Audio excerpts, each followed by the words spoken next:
از سری آشپزی‌هایی که میخوام امروز بهتون آموزش بدم، آموزش نون تافتون سنتی هستش در فر.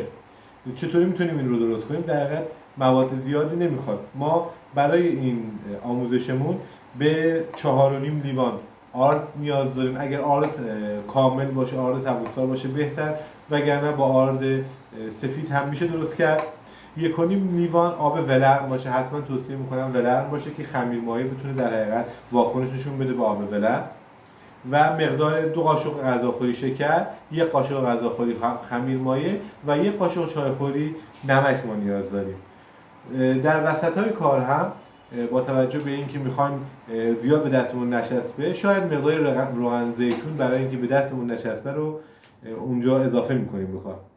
خب ما برای اینکه بتونیم پیش خمیرمون رو درست کنیم، اول نیاز هست که ما با نصف لیوان آب ولرم، که ولرم هم به چه صورتش هست، دست رو داخل میکنیم. دست آنچنان هم نمیسوزونه ولی آب سرد هم نیستش. ما در حقیقت 1 قاشق غذاخوری خمیر مایعمون اضافه میکنیم، شکرمون رو اضافه میکنیم و مقداری هم آرد اضافه میکنیم که در حقیقت ما یک پیش خمیری هم داشته باشیم. 1 قاشق تا 2 قاشق غذاخوری ما آرد اضافه میکنیم و این رو مقداری به هم میزنیم که تا کامل با هم دیگه مخلوط بشه. به این شکل به هم میزنیم.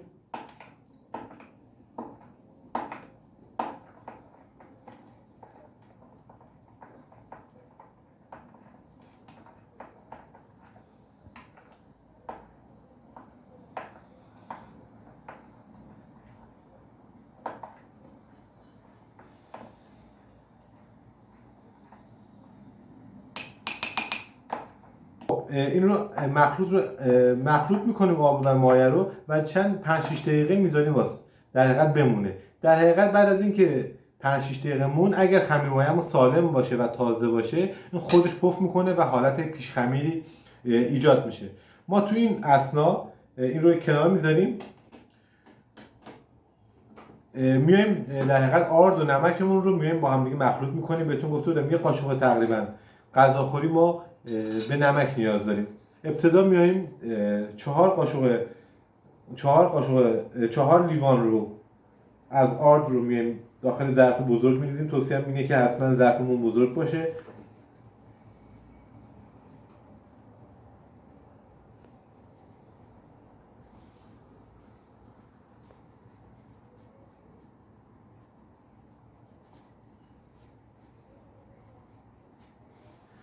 من در ابتدای کار میام 3 لیوان رو میام آرد اضافه میکنم، به خاطر اینکه آردهای مختلف ممکنه میزان مختلفی از آب رو نیاز داشته باشه. ما تو این رسیپیمون آب رو ثابت میگیریم و با توجه به اون آرد رو اضافه میکنیم. آردها با کیفیت‌های مختلف ممکنه در حقیقت یه مقدار تولرانس داشته باشه میزانی که ما به آرد نیاز داریم.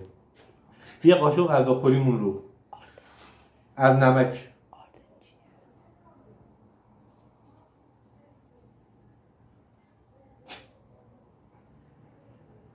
1 قاشق چایخوری نمک تقریبا وسط آرد میریزیم و با آرد اون رو در حقیقت مخلوط میکنیم که کامل نمک در همه جای آرد ما تقسیم بشه.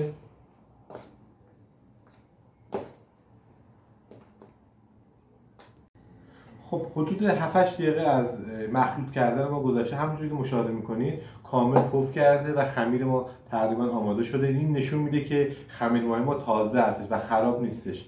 در حقیقت بعد از اینکه اتفاق افتاد، ما میایم 1.5 لیوان آبمون رو که نیم لیوانش آب خمیر مایع هستش رو به آردمون اضافه میکنیم.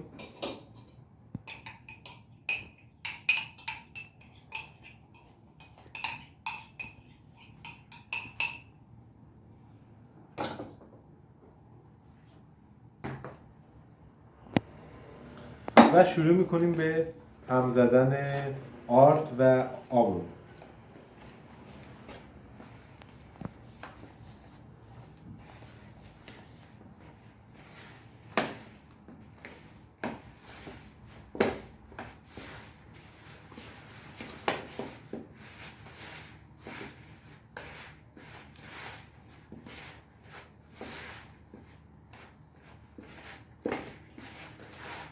همینجور که مشاهده میکنید این مقدار آبی که در حقیقت برای این در نظر گرفتیم با توجه به نوع آردمون که سبوس کامل هستش این مقدار آب کم هستش.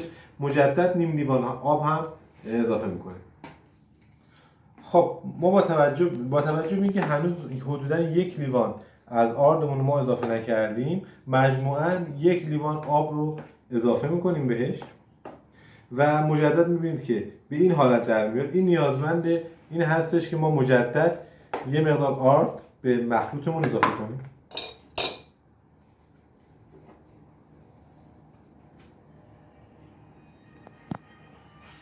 من نصف 1 لیوان آرد رو کامل میریزم، مجدد مخلوط میکنم.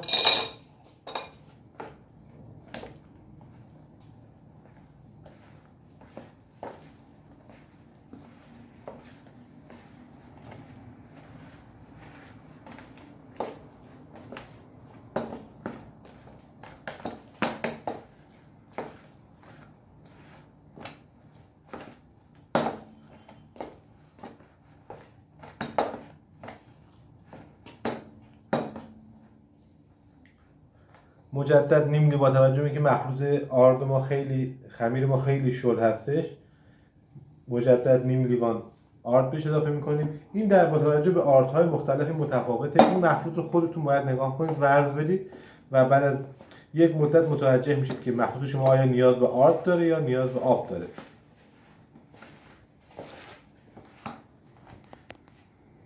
خب ما برای اینکه بتونم من باز کنم یه خورده صفحه کارم رو خلوت میکنم، این مقدار آرد میریزم و شروع میکنم حدودا 10 دقیقه به ورز دادن مخلوطم. خب من در حقیقت مقدار روغن مایع آماده کردم که میتونیم روی تخت کارمون مقدار روغن مایع یا در حقیقت آرد هم فرقی نمیکنه. ما خیلی مقدار خیلی کمی روغن مایع میریزیم اینجا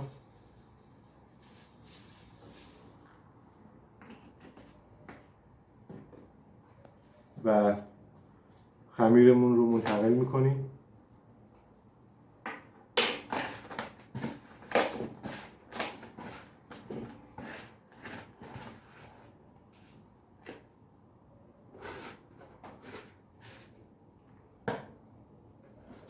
شروع میکنیم به ورز دادن مخلوط خمیرمون. هر جا که نیاز شد مقداری آرد هم اضافه میکنیم، ولی آرد رو نباید زیاد اضافه کنیم چون هرچی آرد بیشتر اضافه کنیم باعث خشک شدن نون ما میشه. پس ما تلاشمون اینه که حدود 10 دقیقه این رو ورز بدیم با حداقل میزان آرد. اوایلش به دستتون میچسبه ولی این کار رو باید ادامه بدید تا که در حقیقت گلوتن های آردمون باز بشه و از حالت چسبندگی آردمون در بیاد. کم یک دوری 30 ثانیه میگه باز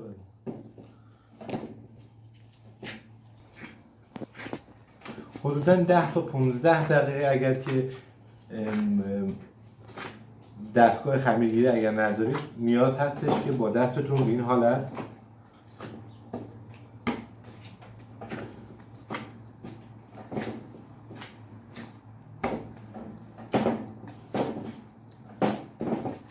گاهگداری میچسبه بعد از هر چند دفعه ورز دادن شما اینو جدا میکنید، مجدد از تخت کار میکوبیدش. یه خورده آرد اضافه میکنه مجدد.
این تقریبا به این ورز داریم بعد 10 تا 15 دقیقه به این حالت در میاد خمیرمون. برای اینکه بودن 1 ساعت و نیم بذاریم استراحت کنیم، مقداری روغن رو تو ظرفمون میریزیم، چرب میکنیم ظرفمون رو که به اطرافش نچسبه و بعد از اون خمیرمون رو منتقل میکنیم و داخل ظرفمون قرار میدیم. روش رو یک پلاستیک یا یک نایلون میکشیم و حدود 1 ساعت و نیم در دمای اتاق حدود 20 تا 25 درجه هستش قرار میدیم تا استراحتش رو خمیر انجام بده. خب حدود 1 ساعت و ربع تا 1 ساعت و نیم از استراحت خمیر ما گذشته. همینجور که میبینید تقریبا حجم خمیرمون 2 تا 3 برابر شده. مشاهده میکنید که کاملا پفش به این حالت میخوابه. ما روی صفحمون تحت کارمون مقدار آرد میپاشیم و اون رو منتقل میکنیم به صفحه کارمون. من در حقیقت به خاطر اینکه سینی فرم به صورت مستطیل هستش، اون رو میخوام نونم رو به صورت 4 تا مستطیل شکل تبدیل کنم و به همین دلیل من حدوداً به 4 قسمت مساوی خمیرم رو تقسیم میکنم.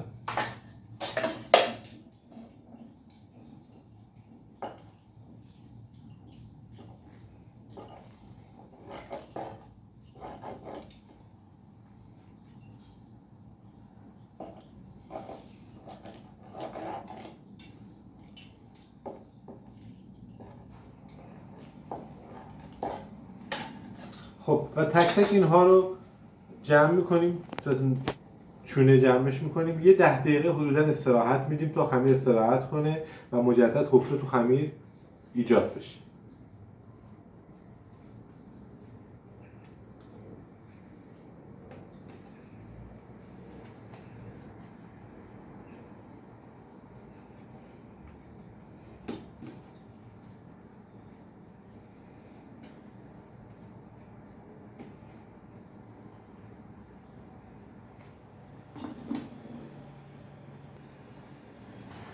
خب حدود 5 تا 10 دقیقه استراحت دادیم. حالا به این صورت خمیر رو بازش میکنیم، با وردانی کار انجام میدیم. مقدار آرد رو وردانی میپاشیم.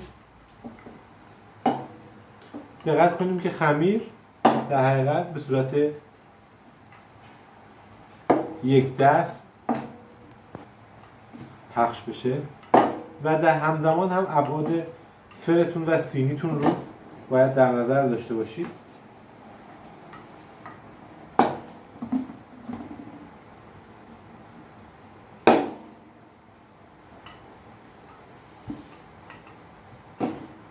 خیلی هم نمیخوایم نون نازک کنیم، در حقیقت نون خونگی هستش، خیلی نازک نباید باشه.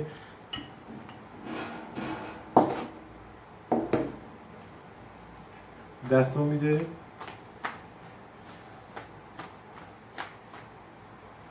خب سینی فری که قطعا نون در حقیقت کاغذ شیرینی پذیر رو آماده کردیم. میخوام من در حقیقت جوری اینها رو بریدم که هر سینی من 2 تا نون کنار هم بتونم قرار بدم.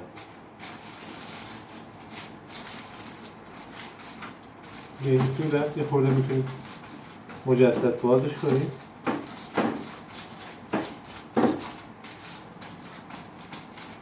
خب به دلخواه خودتون هستش. اگر دوست داشته باشید میتونید که در حقیقت مقداری سیاهدانه هم روم بریزید. دقت کنید که حتما سطح خمیرمون رو خیس کنید و بعد از اون سیاهدونه بذاریم که سیاهدونه در حقیقت بچسبه.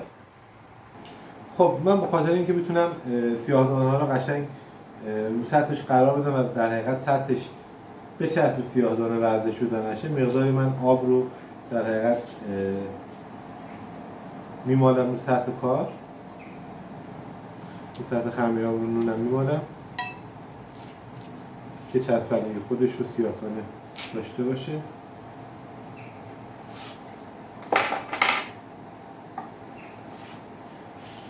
حتما باید حدود 10 دقیقه قبل 200 درجه فرتون رو گرم کنید.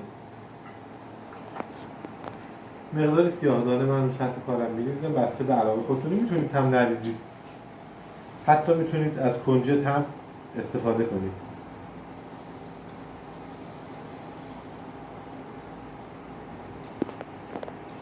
ولی حتما